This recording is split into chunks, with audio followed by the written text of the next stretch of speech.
Donc ici, après avoir vu l'architecture de SQL Server, qui est composée de trois parties, on a la partie production, la partie back-end et la partie front-end.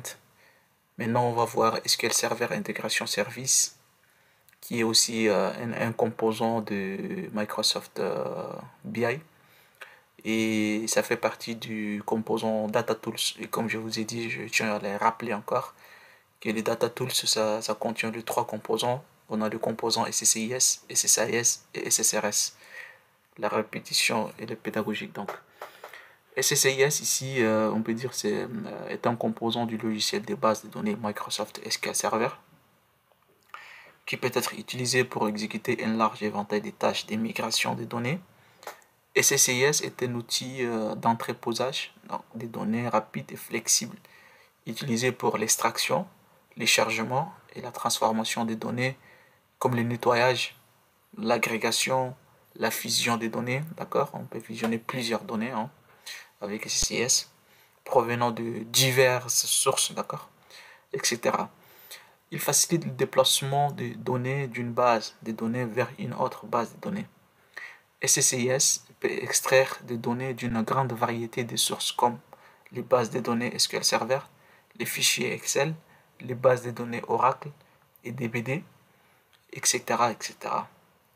SSIS comprend également des outils graphiques et des assistants pour effectuer des fonctions de flux de travail comme l'envoi d'emails, les opérations FTP, d'accord, les sources de données et les destinations.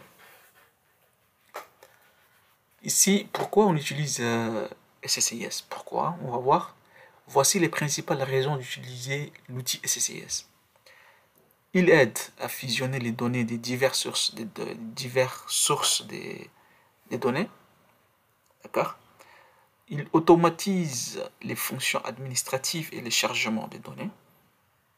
D'accord? Il peut faire de l'automatisation dans des fonctions. Il remplit Data Mart et Data Warehouse, bien évidemment.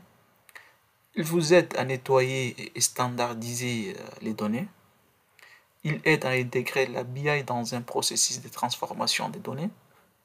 Il contient une interface graphique qui aide les utilisateurs à transformer facilement les données plutôt que d'écrire des gros programmes. Il peut charger des millions de lignes d'une source de données à une autre en quelques minutes. Il permet l'identification, capture et traitement des modifications des données. Il permet la coordination de la maintenance des traitements ou de l'analyse des données. Il élimine le besoin de programmeurs inconditionnels. Il offre une gestion robuste des erreurs et des événements.